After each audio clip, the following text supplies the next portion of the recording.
everybody, it's Kayla back again with more Red Knot. This time we have Witchcraft by Caitlin Kitteridge.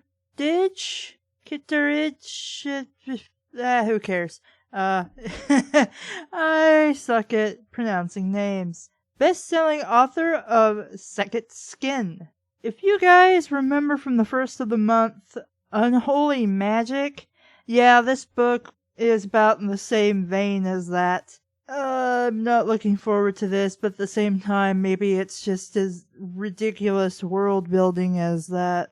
This is part of the Nocturne City series, and then the little blurb is Kitteridge is a winner by Jim Butcher. And the cover it is about like both Poltergeist and Unholy Magic's just got some chick on the front, except in this case, she's wearing a corset thing and like boy shorts with stockings, and she's like in a purple place with some candles in the background, and I guess a little cellar window or something that she's opening with a drawstring or something while kind of looking like a stripper on a pole for some reason, because there's a pillar behind her. It's like we're trying to say this is stripper. I guess we're trying to go for more classy titty bar. I'm not really sure what we're trying to do here. So the back. Werewolf homicide detective Luna Wilder guards the fine line that separates Nocturne City's humans from the wares and witches that roam its streets. Now, Luna must thwart a new evil more dangerous than anything she's ever encountered. Witchcraft! I don't know if that's what we're trying to protect the city from, or we're just name-dropping the book. Someone, or something, is setting fire to the homes of the city's most infamous non-humans, racking up a body count that's growing by the day, and strange otherworldly creatures no one has seen before. Selkies, forgive me if I'm mispronouncing that. I've never heard the word spoken, I've just seen it. Selkies, trolls, and harpies are causing chaos throughout the city. Racing to stop the carnage, Luna turns to sexy, of course he is, Federal Agent Will Fagan. Fagan? Okay, because you know him being an FBI agent, they're going to use his last name a lot. I am not saying Faggot. His name is Fagin. Just to clear that up, because it's going to sound like something else when I say it. And I don't want people to be mad thinking I'm being a douchebag. I'm not. For help. As they work to uncover the source of the bloodshed, Luna's attraction for Will deepens. But just as she learns Will's darkest secret, oh no, he's got a dark secret I could have never guessed. Nocturne City is thrust into total chaos, leaving Luna and Will in a path of destruction they may not be able to stop or survive. Praise for Nocturne City series, a non-stop thriller laced with ferociously deadly menace. That should probably be a ferociously deadly menace, but whatever. Romantic Times. Oh, fuck me. It is one of those Twilight-esque bullshit books. Ugh. I'm gonna hate this already. I love the mystery and the smart, gutsy heroine, Karen Chance. Hot, hip, and fast-paced. Lilith St. Crow. That sounds like the shittiest pen name I have ever heard of. And I have seen some pretty crap pen names. Lilith St. Crow, really? I don't know why I said St. Row. I guess I got the game on my mind. Let's open this up and get it over with. Acknowledgements, title drop. Why do I need a map of Nocturne City? Why do I actually need a map of this place? Oh look, the city morgue is marked. It's right next to the courthouse. Shouldn't it be like at the police station or at the hospital? Chapter 1. Chaos crept up on me like someone had tossed a stone into a pond.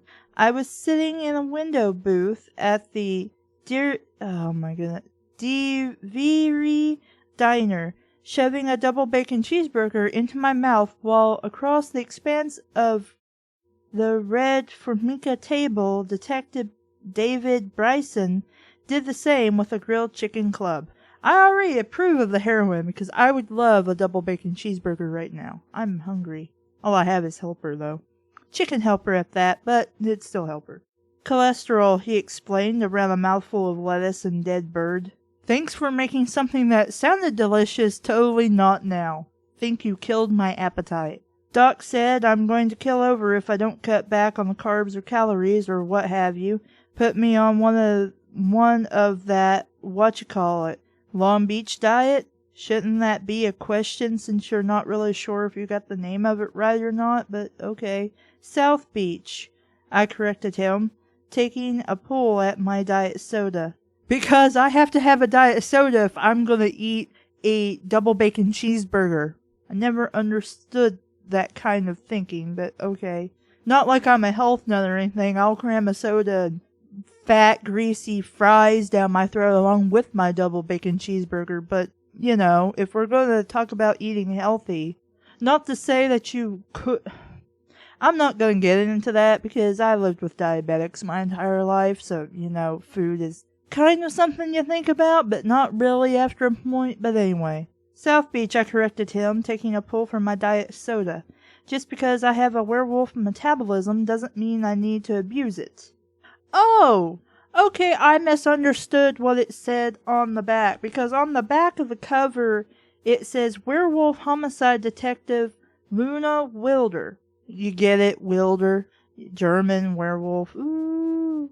Well, wolf, technically, I believe. But anyway, if you watch Grimm, you know what the fuck that means. But, I assumed she was a detective that went and tried to figure out crimes involving werewolves. It did not occur to me in the way this back cover is phrased that she herself is a werewolf. My bad. So anyway, back to talking about food and your metabolism. Just because I have a werewolf metabolism doesn't mean I need to abuse it. Again, you're eating a double bacon cheeseburger, and then you're drinking a diet soda. That's not taking care of yourself. It's a diet soda.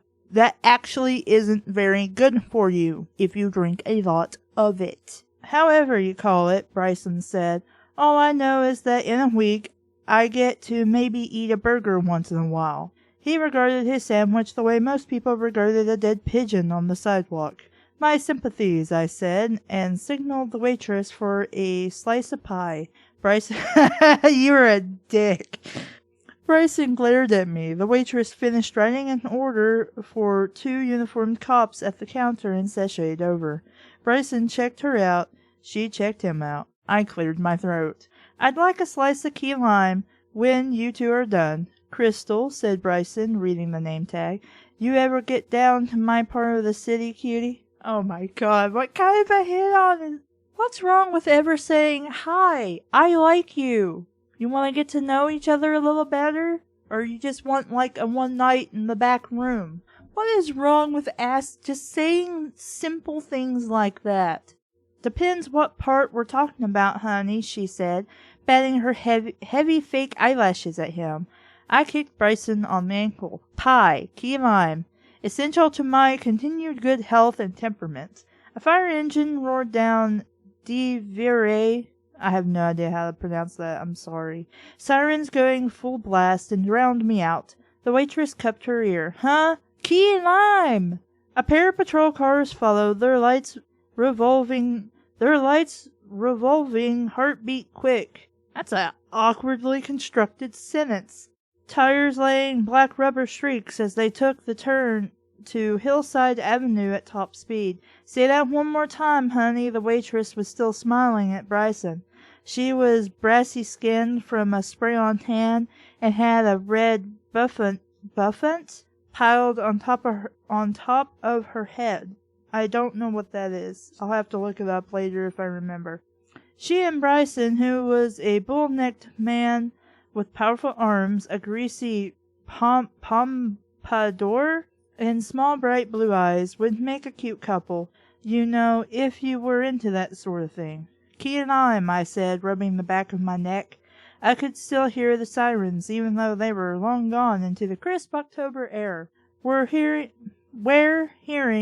say werewolf. If you just put W-E-R-E, that's not how I'm going to read it. It's going to make me take a few seconds, and then that removes me from the story. Where, as in werewolf, hearing is sensitive. I could hear Bryson's heartbeat, too, how it quickened when Crystal looked at him. It was 5 days before Halloween. Why are all these stories I've been reading so far, like, before Halloween, or something that I'm not quite sure what it is, but it's called Haunted Week? The leaves were falling, and paper pumpkins and ghosts were everywhere. Halloween made everything seem benign.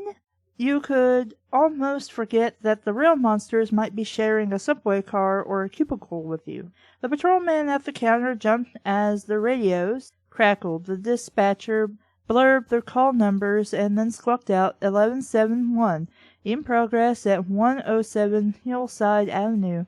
Fire and rescue en route, all units respond. To give the cops credit, they were a well-oiled machine. One dug out a 20 and threw it on the counter, while the other grabbed his car keys off the counter and ran out the door to start their prowl car? Don't you mean patrol car? You're not clever, author. I mean, maybe this is something people do say, but I've never encountered it. So I'm gonna call bullshit on it. Dispatch 1097 is en route. The second cop bit off into his clip mic before he followed his partner. The ripples spread out from the stone fall. The ripples spread out from the stone fall, and a beat after the door slammed shut after the two uniformed cops. My BlackBerry went off. Bryson's pager followed it a moment later. I tore it off my belt and looked at the text message. 107 Hillside, ASAP. That had to be Anna Marie. Only she would dare ASAP the boss. Bryson looked at me, blinked once. 107 Hillside? He asked. I nodded. Bryson snapped his fingers at the waitress. Crystal doll, we're gonna need that pie to go. You know, couldn't you guys just be like, we're gonna go do this, and we're gonna come by and pick up our stuff and take it home with us to eat later. You know, I'm pretty sure as a cop you could maybe request that they hold on to your stuff so that you can come back by later and get it and be like, well, if you close and I'm still not back, just go ahead and toss it and, well, I'm out of hamburger or something. I don't think you could actually request a pie if you got called to, like, an emergency thing. I smelled the smoke before I saw it. My nose is my best feature. And I'm not just talking about it complimenting my pretty face. No shit. Wares, again, you should just say werewolves, can smell a lot, which is normally a mixed blessing. Do you have any idea how a hobo smells to a werewolf? You're better off not knowing. Then why did you bring it up? A black cloud stained the faded denim blue of the sky, boiling up from the crest of the hill. I pushed my foot down on the accelerator of the floor LTD that I'd gotten from the motor pool a few months previously, and was rewarded with a groan from the transmission and no disconcertable increase in speed. I hit the steering wheel. Piece of crap car. My previous ride, a 1969 Ford Fairlane, had blown up when I drove it into an open chasm with a pissed-off Wendigo spirit clinging to the hood. That's a way to total your car. Both the spirit and the car were crispy now, and I was back to driving the cop standard model. Stale upholstery, dubious brakes, and all. Not saying that. That's a big fire, said Bryson. Somebody's McMansion is McToasted for sure. What the crap? Whoever is doing the lame puns needs to smack this person, like, seriously. We were in the exclusive section of the Cedar Hill neighborhood now, Victorian stately homes, sitting shoulder to shoulder with large modern monstrosities shoved wherever the developers could find a spare green belt. They were uniformly hideous. How much you wanna bet me it's the fucking ELF or PETA or one of those fucking hippie groups that set their armpit hair on fire to save the whales? Bryson said. Who talks like this guy? Really, who talks like this guy? I think we wouldn't have gotten paged, I murmured as I rolled up on the scene. Three ladder trucks were hosing down a blaze that was giving off enough heat to break a sweat down my spine and curl my hair. Even from 20 yards away, a token ambulance and a phalanx of patrol cars had the street blocked off, and neighbors were staring. We crossed the street to the cordon, and I found the fire chief on scene, a barrel-chested man named Charlie Egan. "I'm Lieutenant Wilder," I said, flashing my badge. It was still new enough that the shine hadn't come off the bronze crescent moon seal. Egan grunted. "So, with the supernatural crime squad," I elaborated, and waited for the inevitable wisecrack, sigh, or meltdown that followed with most city personnel. The big fire chief just grunted again. "We don't need you." The tone carried so much more than words would imply. We don't need the freak squad, reminding the plain humans that there are things in Nocturne City that will bite their faces off with a smile. "Someone paged us," I said. "You mind filling me in, since I left a perfectly good lunch for you?" "No," Egan said. "In case you hadn't noticed, we got a situation here. A month or two ago, I probably would have grabbed him by his polyester tie and made him do what I wanted, but instead, I shielded my eyes from the smoke and stepped back, letting Egan know he was in control, that his manliness was secure. What does that matter here? You were called to the scene, and he should inform you what's going on, and if he doesn't know at the moment what's going on, then he should be like, 'Look, we're currently fighting the fire. When I know more, I'll come find you and let you know.' Okay? Okay. I mean, yeah, there are going to be biases and things, but, still. When you've got the fire under control, Chief, you and I will talk again. And when we do, it will be for a royal dressing down on your part, mister." He didn't pick up on my nuisance. Nuisances? I'm not sure that S needs to be there, but I don't know. Men are like that. You're an asshole. I recrossed the street to find Bryson scooping the last of my key lime pie out of the box with his fingers. "Why is he's not supposed to be eating your food. What an asshole." "Damn it, David," I yelled. "What happened to your diet?" "Hey, I got job stress," he shrugged. "My therapist said I'm an emotional eater." I turned my back on him and leaned on the hood of the car, watching the blaze. The house wasn't a McMansion. It was one of the old ones, a timber frame place with too much scrollwork. Scrollwork? Now a nightmare of gingerbread and burning shingles that made me cough. Gingerbread? "Look, lady, you're not clever. Just write a normal fucking book. There's nothing clever here."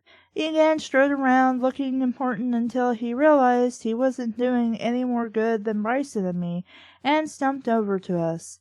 "Guy that lives there is named Howard Corley," he snapped like he was giving me an order. "Deals in antiques, works from home." He paused to let that sink in. I winced as I looked at the smoke and the flames, which had started to recede, barely. "You think he was in there?" "Car's in the garage," said Egan. "Gas tank blew. Almost took the scalps off a couple of my men.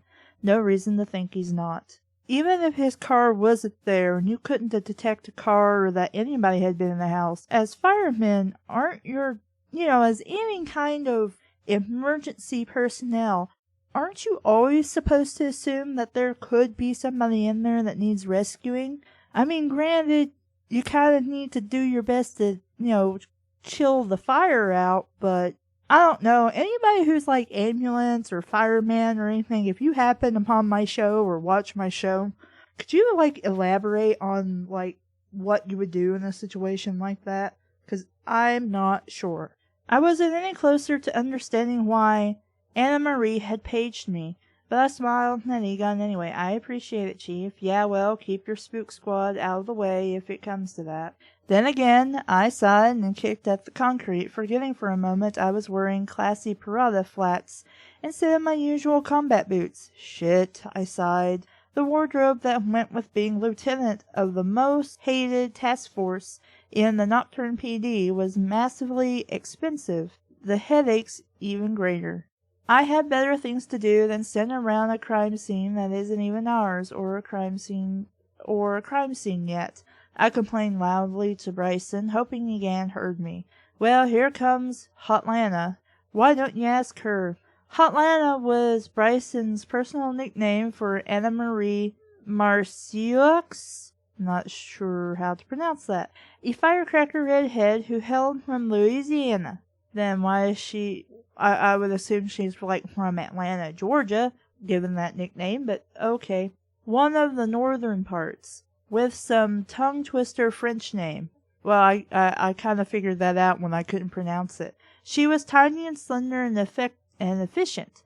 A near-constant bless-her-heart smile in place. A new hire in the department, she's been shunted to the SCS and taken the news pretty well, at least outwardly. Sorry I'm late, ma'am, she hollered at me. Damn traffic cops wouldn't let me through. She was also profane, funny, and a hell of a lot nicer than an ex-special victims detective had a right to be. I liked Anna Marie. Bryson snorted low. Here she is, Scarlett O'Hara. Hello there, David, she said brightly. You're looking slender today. Bryson turned about 8 shades of red and wiped the sweat away from his forehead. Hiya, Annie. Lieutenant, she said breathlessly. I'm sorry for the cryptic message, but I was in the area and I saw the blaze start. There's something here for us, believe me. Okay, I said, spill it. The firefighters had finally gotten the flames under control. Didn't take long at all. And new smells were creeping in. What? Char? That's not a word. That's half a word. Cooked electrical circuits, burnt metal. Egan had been right about someone being at home. I saw the fire start, ma'am, Anna Marie said. I focused on her and tried to block out the smell. You don't say. Yes, said Anna Marie, stepping out into the street and gesturing at the traffic cameras. A few at the intersection. I think those picked it up too. It wasn't like anything I'd ever seen, Lieutenant. I caught it all at once, from all points, an inferno. And you just happened to be driving by? I cocked my head and glared at Anna Marie. Her cheeks were flushed from the fire, and she seemed almost happy. I don't know too many people who get happy about fire and death, except weirdos, and I had enough of those in my life already. Oh, I was visiting a friend who lives on the other side of the hill, she said. Going to clock in when I saw the fire. I called it in and paged him, ma'am. Detective Marcieux. I don't know. Marceaux. If you don't stop calling me ma'am, shouldn't there be a comma there? If you don't stop calling me ma'am, I'm going to slap you right in the head. Got it? On the head, not in it. She nodded, going even redder. Well, what's wrong with her calling you ma'am? You're her boss. Didn't you say that? Sorry, my lieutenant. Luna would be just fine. Anna Marie, go find out when we can walk the scene and call the rest of the squad. After she walked back to her own car, she didn't really say why you guys should be there, why she called y'all to the scene. I don't get it. She didn't say anything, so you just... whatever. After she walked back to her own car, Bryson snorted. Time was, I only had to put up with you. Now there's another one running around like some kind of tiny evil doppelganger. David, did you actually just use the word doppelganger? I don't know why it's got a weird accent in it, but okay. He spread his hands. I watch a lot of horror movies, so what? I shook my head, hiding a smile. Never mind. The sun had nearly set by the time the wreckage was cool enough to be examined, but it gave the rest of the Supernatural Crime Squad time to get to the scene. Pete Anderson, our resident CSU tech, stood in what had once been the home's foyer and shook his head. There's nothing overtly hinky. Hinky? Hinky! What does that even mean? Again, stop making up shit. Just write a normal story. It's okay to write normally, using normal words people understand. I will believe that you are in a fantasy setting. Okay, I will believe it. It's fine. Lieutenant Wilder, even burn patterns, no accelerants used to the naked eye. No accelerants that can be seen by the naked eye. Accelerant pattern. You can phrase that better. That's a weird way to phrase it. No smell you wouldn't expect in a burned out Hulk. Then how do you explain what Anna Marie saw? Pete spread his hands. He had an angelic face, chocolatey skin. That really shouldn't have been broken up like that, because I'm just like, he has a what? Chocolatey. So instead of, why not just say he has black skin or chocolate skin or something like that? Now I kind of want to eat him. That's not something you should really do. I mean, that's something else I had to learn, once I get out of my teenage years, is you really don't need to relate people and how you describe people to things like food, because it doesn't really make sense in regards to describing somebody. You could say dusty skin, you could say dark skin, you could say simply that he's black, or that he's one of the blackest black people you've ever seen. It's okay. Just don't relate them to food. Unless for some reason they are made out of food, like a gingerbread man or something. He had an angelic face, chocolatey skin, and close cropped hair, both flawless even in the ash and the oven-like heat of the burnt house. Isn't that a little dangerous if you could still feel the heat coming from the ruins of the house? Why would the firemen let you in there so soon? Wouldn't that still be bad? Again, I don't know how soon, detectives and things can go and investigate something like that. If you're more informed than I am, please leave a comment. Sweaty, sooty, and unkempt as I was, I sort of hated him. Maybe Anna Marie made a mistake. I looked over at her petite frame as she picked carefully through the wreckage with Javert Batista. Next to Sergeant Batista's ex-SWAT bulk, she seemed even slighter. Has Anna Marie ever made a mistake in the time you've known her? Pete's mouth crimped. So walk the scene and see what jumps out at you, I said. The medical examiner's staff appeared, somber and silent in their blue jumpsuits, and unfolded a body bag in what was once a study. Ash from paper and books drifted around them as they rolled the corpse of Howard Corley into the bag, zipped and tagged it, and carried it between them back to the van. Corley hadn't looked anything like a man now. He was raw and featureless, just flesh. No, he should look like a burnt rib. If you put him in the oven, but you cook it too long so all your barbecue and crap burns on it and it's just a black mess. Yeah, that's what he should look like. If not a couple of bones sticking out. And shouldn't he smell maybe kind of delicious to you, being a werewolf? Before the morgue attendants got their cargo shut away, a black Mustang roared to a stop behind the cordon. Cordon? Okay. And disgorged a lanky figure in a black suit. I checked out the car before I checked out the driver. It was glossy, unmarred, so shiny I could have fixed my makeup in it, had I been wearing any. I don't really need to know if you're wearing makeup or not. That doesn't really matter, but anyway. Red leather bucket seats and a matching detail on the steering wheel. Chrome reflecting the dying sun, maybe a 67 or a 68. The driver cared about the car to the point of obsession, and he had flashy taste and probably a glove box full of speeding tickets. The driver argued with why not just say with a uniform for a minute, not the uniform? Unless you mean the entire group of cops that would be keeping weirdos out from the crime scene. With the uniform for a minute, and then did an abrupt left turn and stopped the morgue attendants, making them set down the body bag and open it. He took out a penlight and bent over Corley. I held up my finger to Pete. "Excuse me." I covered the distance to the stranger and the corpse in about 2 seconds flat. Another benefit of Aware, to counteract all the hassles it gives me. "Excuse me," I said loudly. The stranger looked up at me, tilting square black 50s style sunglasses down his nose. One inky eye regarded me. "Yes? Why are you poking my corpse?" He's looking at it with a penlight. He's not really poking it. He stood brushing at his knees. His black suit was wool, a custom tailor job, and the shirt was crisp linen, the color of virgin snow.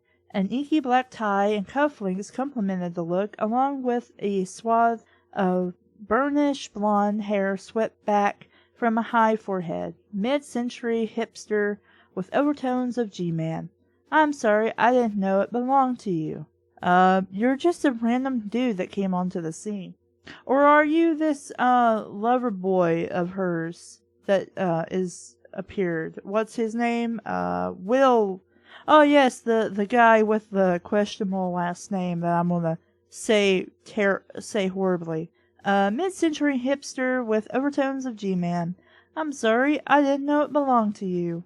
I crossed my arms, wrinkling my suit jacket. It already had soot and sweat on it. A few wrinkles wouldn't hurt.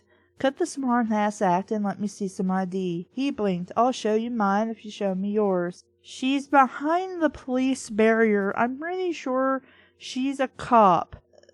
Then again, this dude's probably, I think it said he's with the FBI or something like that, so I don't know. I met one FBI guy in my entire life, and yeah, sure, he was straight to the point, but he wasn't an asshole. A friend joined the military, and I guess they do a background check on you to make sure you're not some kind of crazy asshole. I stared at him at a loss, which is rare for me. He stared back, one eyebrow cocked, until his jaw twitched, and he broke into a grin. "I'm sorry, I'm just messing with you." He stuck out a hand. Will Fagan, alcohol, tobacco, firearms. I don't know why I was thinking FBI. "Lieutenant Luna Wilder." I took the offered hand, shook, and gripped it hard enough so that he couldn't let go. Bones creaked, Fagan yelped. I reached into his side jacket pocket with my opposite hand, brushing a silk lining, no nylon for the G-Man. I don't know how that's important, but okay. And drew out his ID wallet. Sure enough, he was staring back at me from the corner of his ATF laminate. I heaved a sigh. What the hell are the feds doing at this crime scene? Fagan grinned weakly. "You mind letting go of my hand, Shira? It's hard to formulate a witty response when I'm worried about my metacarpals." I released him, and I asked again, "Why are you here?" Fagan gestured at the burnt husk. "I'm a Silent E." "What? Was everyone at ATF crazy, or just this guy?" ATF also covers explosions and explosives, especially since 9/11. We call ourselves the Silent E in ATF. You know, because it's not an acronym. He trailed off. This sounds like total bullshit. Just saying. This is a real thing that exists in real life, then it's still stupid. And shoved a hand through his hair. "And I see the little antidote that works so well on girls in bars is not working on you, is it?" Signs point to no. That grin swam up again, dazzling me. "Can I at least have my ID back, Lieutenant Wilder?" I slapped the wallet against his chest. "Take it. And while you're at it, take yourself back to that penis replacement you call a car and get out of my crime scene." Who talks like that? Especially to a federal agent. Who talks like that? I'm not giving the feds jurisdiction without a good hexed reason. Hexed? What is that supposed to mean? That witchcraft or something was involved in it? Well, this book is called Witchcraft. Explain your shit, okay? Explain it. And your skinny ass isn't it. I expected the risque pissing contest to follow, but Fagan just lifted one bony shoulder and nodded, putting his sunglasses back on. "I'll see you around, doll. Watch for me." I also don't think calling her doll is appropriate, and you'd probably have all kinds of reports filed on you for that. Very intimidating, coming from a guy who's dressed like a reject from Reservoir Dogs. Fagin gave me a mock salute and looped, I guess, back to his car. I watched him leave, jackass. Bryson came over to me, looking even more hang-dogged. Use normal fucking words. How hard is that when you're writing a story? Write normally, using real words. Bryson came over to me, looking even more hang-dog than usual. I'm gonna clock off and go get supper, boss. I'm gonna pass out otherwise. Go, I said, and we're done here. I made sure Pete would follow the body to the city morgue and collect trace evidence, and then, satisfied that we'd done everything we could for a crime scene that we didn't even belong at, I sighed out and went back to the SCS squad room to end another shift no better than when I started it. Frustration was my life, since I'd been promoted to lieutenant in August and given the task of heading the SCS and all its associated baggage. The city had created the task force because they couldn't ignore the monsters anymore, not after a Wendigo named Lucas Kanuka had raised a hunger god in the center of the city.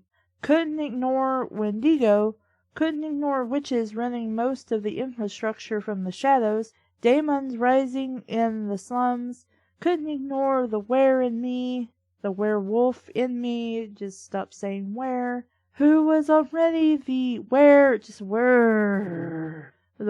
face of the department thanks to a propensity for people trying to kill me right out where everyone could see.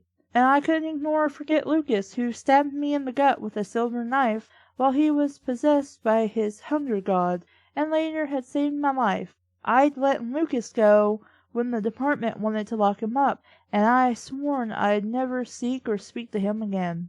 It had been that way no matter how much I might want it to be different. It had to be that way, no matter how much I might want it to be different.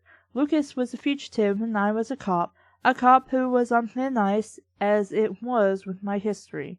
I steeled myself as I pulled into the Justice Plaza, 'cause you can't have a courthouse or a police station. It's a plaza, Justice Plaza.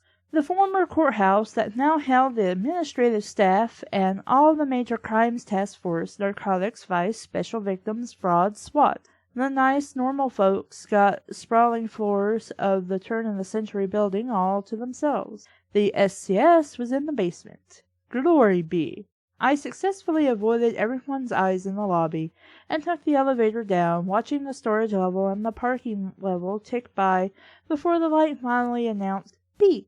Bowels of Hell, Supernatural Crimes, Occult Occurrences, Dumping Ground for Problem Cops. Lieutenant Wilder, I flinched. Norris had spotted me. Norris Oberman was the department secretary or administrative assistant, as he'd be quick to correct you. He was a civilian, old as the hills, and hated everyone. In his spare time, I imagine he hit things with a cane and hollered at kids to get off his lawn. Yes, Norris, I said, turning around with a brilliant fake smile on my face.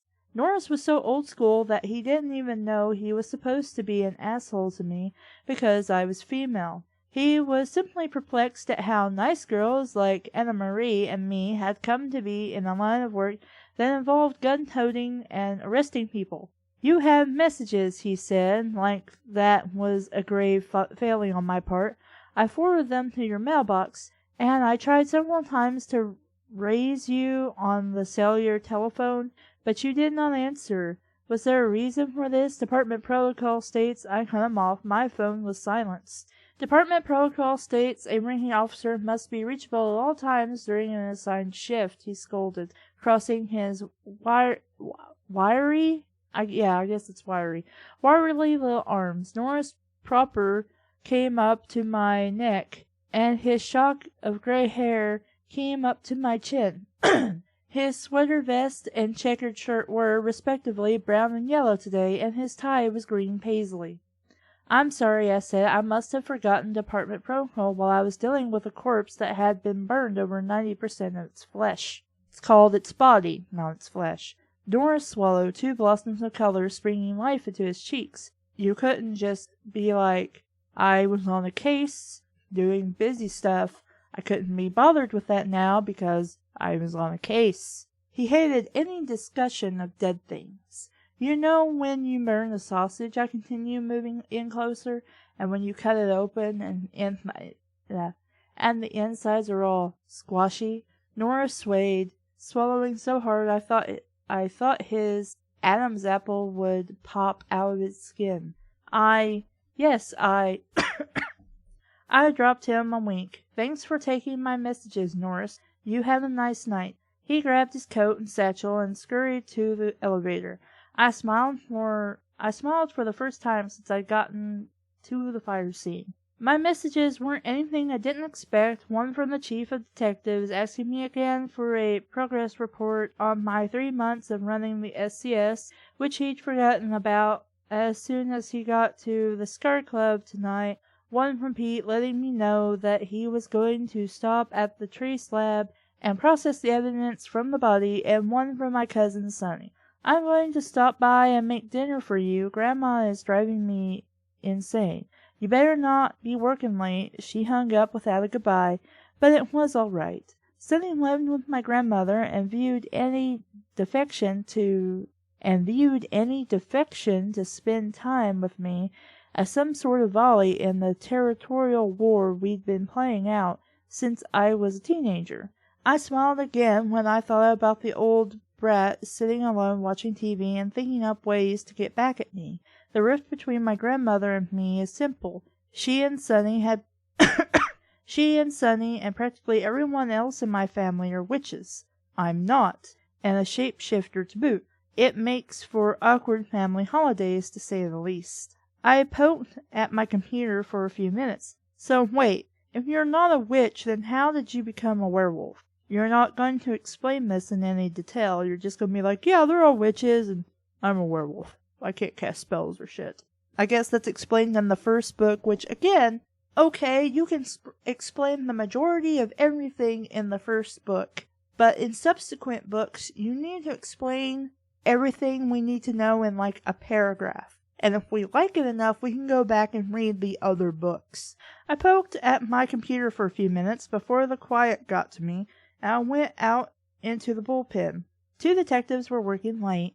Andy Zachariah, a wide-eyed, vacant-brained rookie who had been in uniform until a few months ago, and Hunter Kelly, a washout from narcotics who had more suspensions than I had pairs of designer shoes.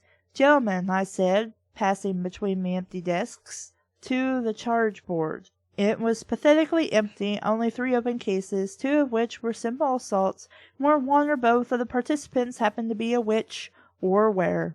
Anna Marie had made Zachariah, I guess it's Zachariah's, I've been saying Zachariah, made Zachariah's right in the fire his pain scrawl read, suspicious death. I rubbed out the S and changed it before moving to an empty slot on the board.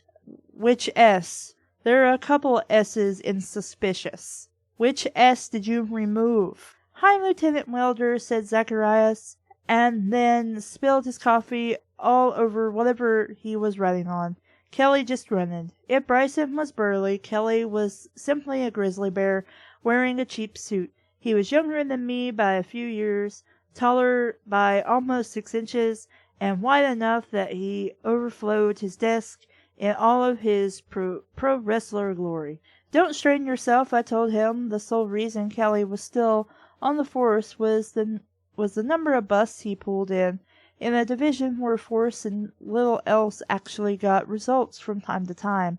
Then, when internal affairs had enough of him, yeah, you could use the 2 hads there, but I think it would have been okay with just 1. They washed him out to me. Kelly gave me the evil eye. I gave it right back, daring him to stand up and finally say something with more than 2 syllables. I would love for Kelly to take a swing at me so I could get rid of him. Wares are strong and tough, and I wondered if he knew that I could bounce him off the ceiling. Zacharias watched us both like a small child when Mommy and Daddy are fighting. I pointedly turned my back on Kelly and wrote squad briefing 10 a.m. Anything before 10 was asking Bryson to show up hungover and cranky, and Kelly not to show up at all. My squad.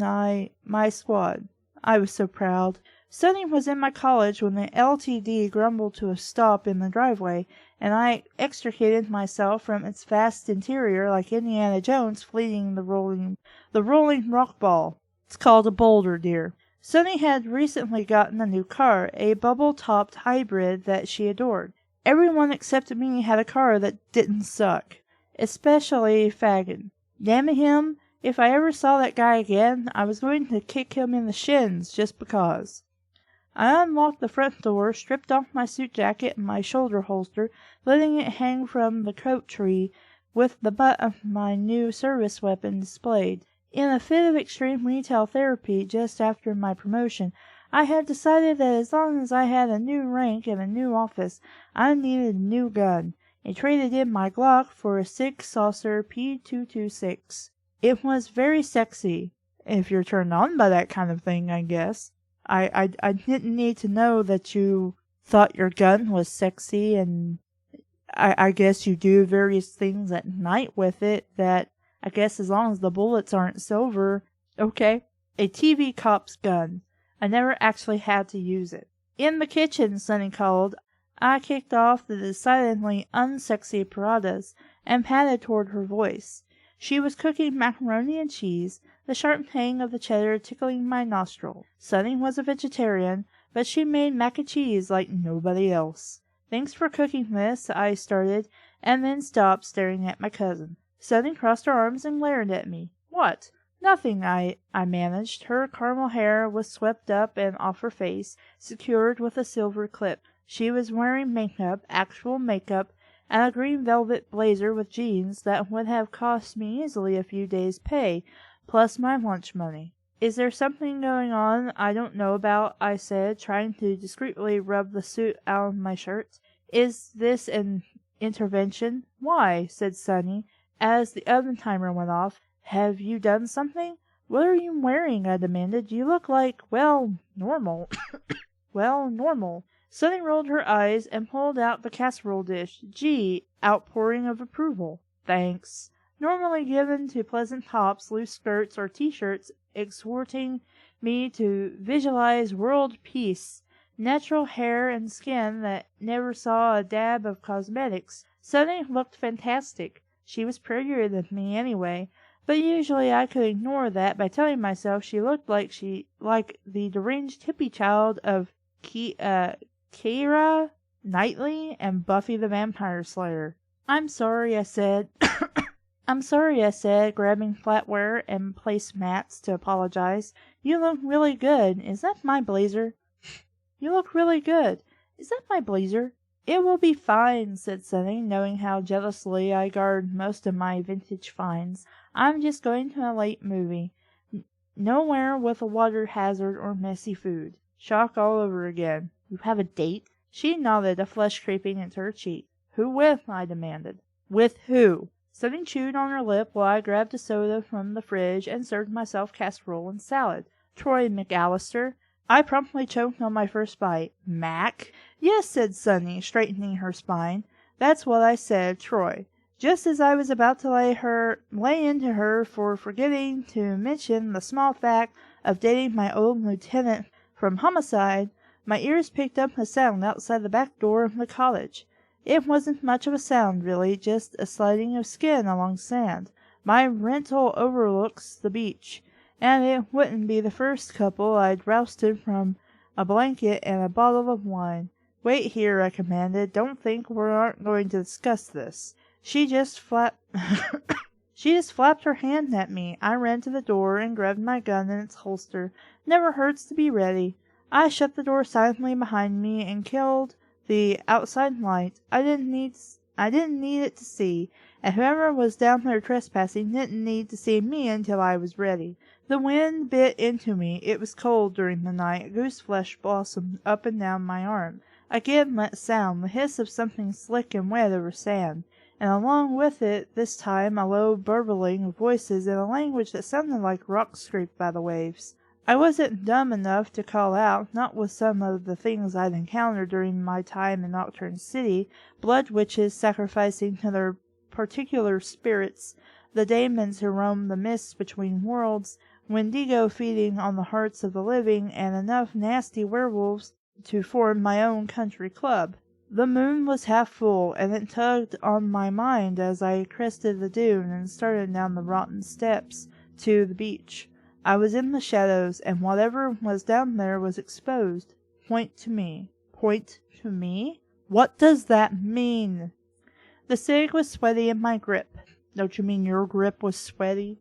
Despite the chill, as I scanned the sand, noticing tracks that came out of the water and crossed the tide line. They weren't human tracks. They weren't like anything I'd seen before. Burbling talk came again, and I crept along in the shadow of the dune, lifting my nose to scent the wind. Salt, a lot of it, something rotten from the ocean floor, and that particular singed scent I associated with magic. Not the good, happy kind. I saw them then, 3 shapes hunched and crawling along the sand, their rounded heads gleaming under a half moon. You already said the moon was half. You don't need to state it again. Still damp with salt water. Their flippers were the source of the odd tracks, and the sound, I realized as I watched the closest throw its head back, was laughter. They were seals, sentient, giggling seals. Just when you think life can't possibly get any stranger. A big piece of driftwood was between me and the seals, and I crouched, watching. They didn't smell right, seals or not, and I wasn't about to let some weird ritual take place 50 yards from where I slept. The trio circled for a moment, and then one of them paused, and, with a groan and a shift, shrugged out of its skin. A human form unfolded from the seal skin, a female form with long tangled hair. Wind picked up, and I shivered again, realizing my teeth were chattering. The second pair followed their sister, becoming human before my eyes, their skin still gleaming an unhealthy deep green. Holy crap, I muttered, watching the seal women bury their skins and turn toward the water. Their eyes were inky black with no pupils or iris. How close are you to these things and they don't know you're there? Like most things that didn't come from this part of the world. And their hair was long, dreadlocked with seaweed and sea glass. The air shifted, and as one they turned and looked in my direction. Lips curled back to show sharp abalone teeth. They smell you. Shit. Maybe you shouldn't have said anything then, I said out loud as the 3 women began to advance, deliberately and with a delicate step, in my direction. The beads and shells in their hair clinked in the breeze. I had about 3 seconds before they found me, and less time than that to make a decision. Every sensible bit of me dictated I should just hide and hope it wasn't me they were smelling.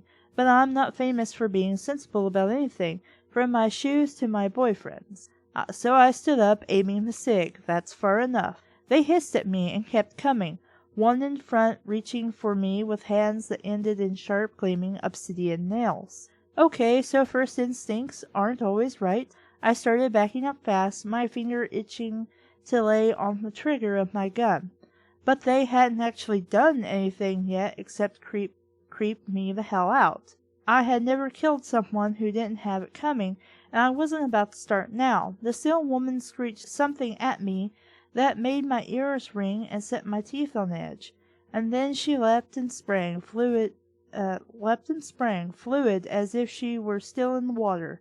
I threw myself to one side, landed hard in the sand, lost my gun, grabbed it again, and decided, hex this thing right to the 7 hells.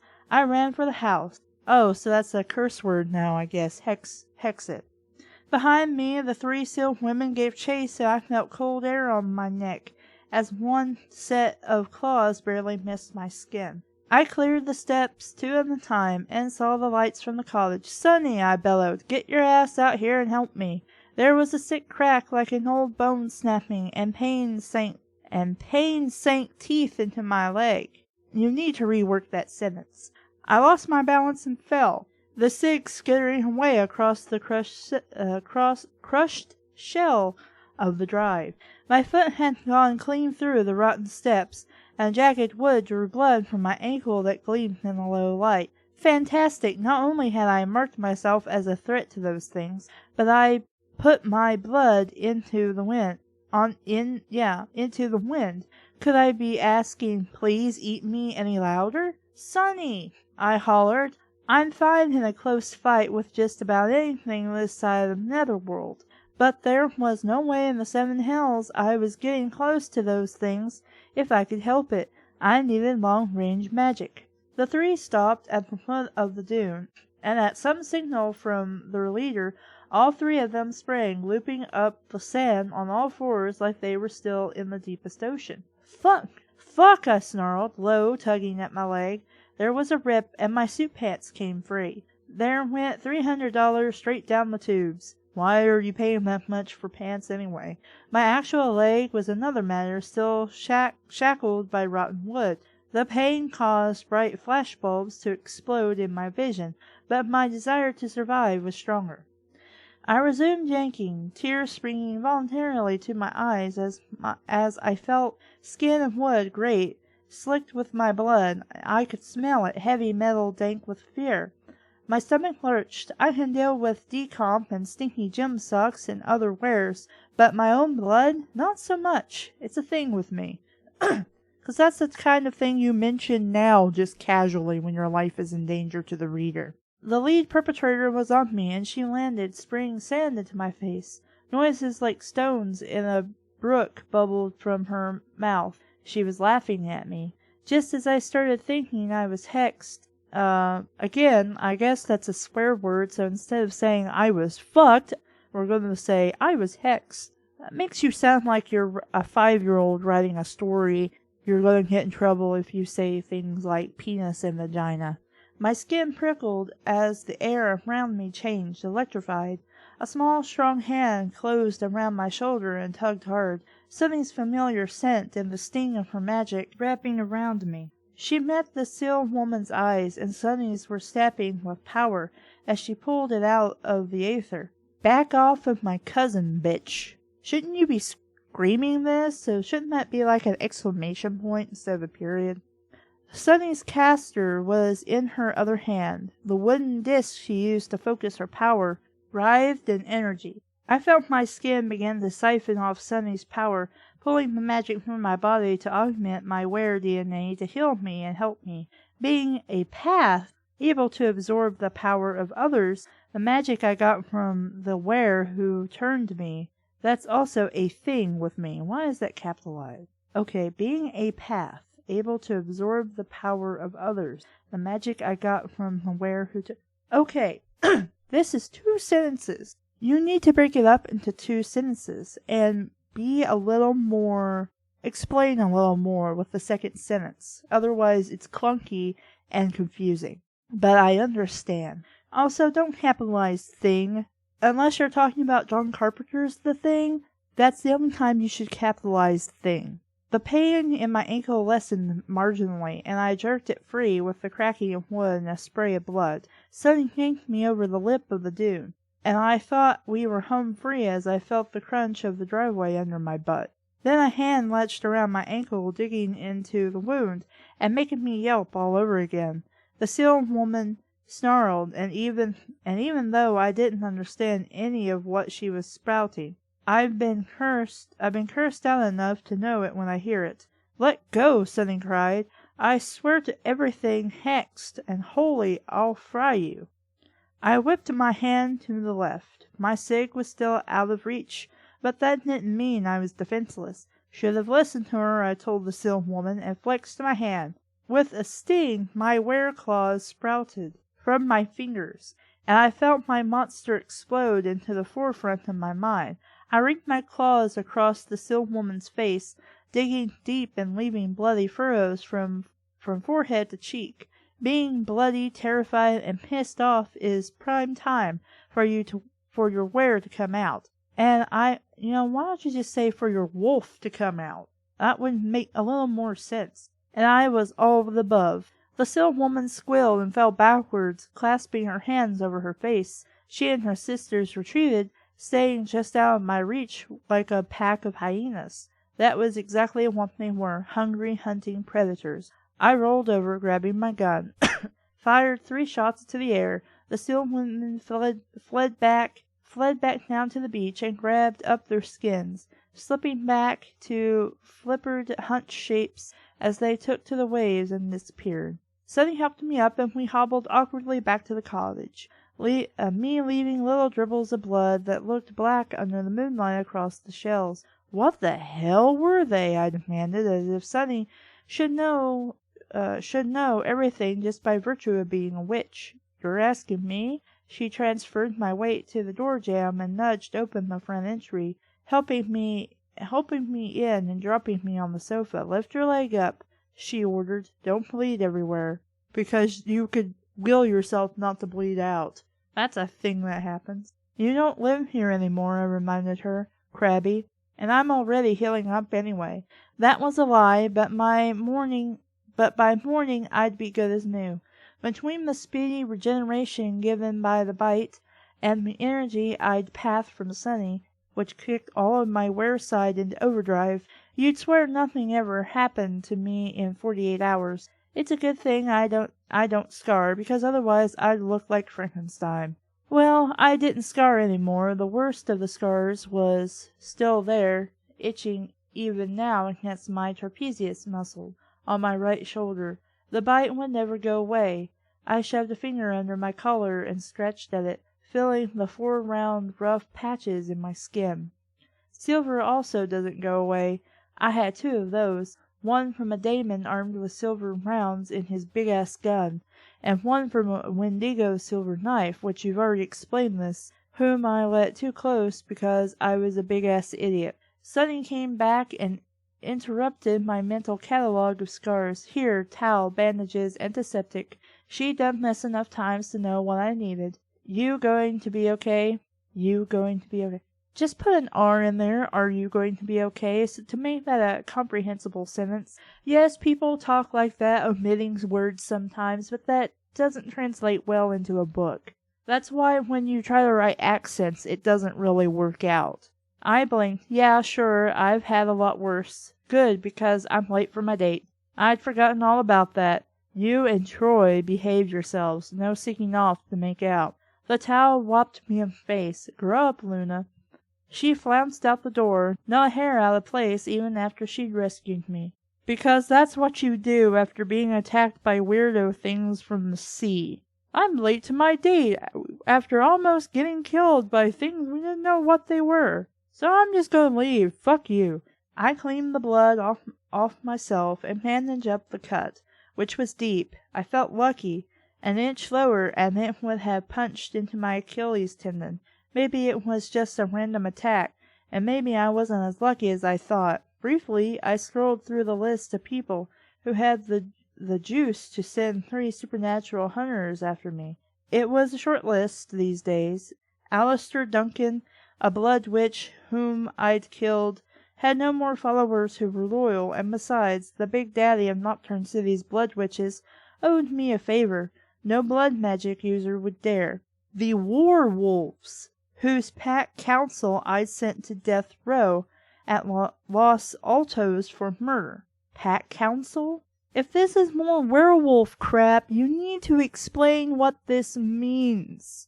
I mean, I can guess, but you don't want your reader to guess when you're explaining background shit. Could care less about me. I was in solely a packless swear, and rated next to nothing. The Wendigo who had stabbed me was long gone, and had been possessed by a Wendigo hunger spirit when he pick-stuck me.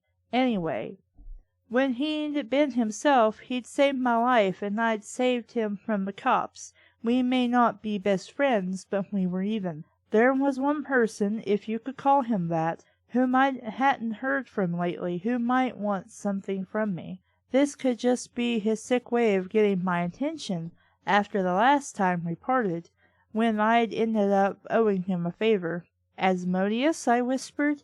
experimentally. The daemon had a habit of showing up, demanding things, and vanishing again back into whatever world he called his.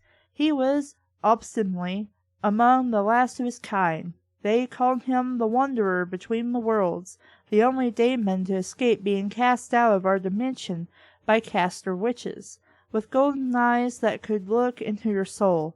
I met him for the first time when an insane blood witch had summoned him, only to have Asmodeus turn. He was inhuman in the coldest, most alien way possible, and he scared the hell out of me. Nothing happened except for the whining of the wind under the eaves. The power flickered as a particularly strong gust rattled my windows, as the waves sent subtle vibrations through the floor as they pounded the beach. I hoisted myself off the sofa, and skip-hopped over the stairs up to my bedroom. At least up there, it was a little less creepy.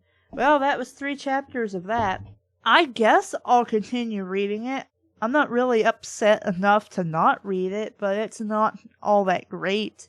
You know, there was some action in it. There was some mystery to be had, a little bit. What's-her-face claims that the fire was due to supernatural means, but then she doesn't say anything after being asked what was supernatural about it. That was weird, and we just kind of glossed over it. We introduced the love interest. He's kind of an asshole. She's kind of an asshole, so I'm sure they'll get along great. Seems like all the people who work under her are a bunch of... If you ever seen the Korean drama Boss, where it's basically it's like a woman supervisor, and then a bunch of police officers that are really not very good at their job, or they are good at their job, but there's something wrong with them. Is it Korean or was it Japanese? I want to say now it was Japanese, but I think it was a Korean show. Anyway, it was called Boss. You could probably find it on J-Drama. But anyway, and so basically she was the boss of all these loser cops of like a special unit division that investigated special crimes, or basically crimes that nobody really wanted to solve or look into or investigate. That's kind of what this seems like to me, except the boss was actually pretty good and could be funny. This is just kind of like, The writing is weird. The author is trying too hard to make you believe that it's a fantasy setting, when if you just write normally, I will still believe that it's a fantasy setting. Our main character is a werewolf in a city called Nocturne, which is dumb, but okay. Our main character is Luna, because she's a werewolf in the moon, get it? Why not call her Diana? I would give more points for calling her Diana as opposed to Luna. And then of course you could always make Wonder Woman jokes. And then you kind of get introduced to the fact that there is something weird going on, more weird than random people casting magic and crap.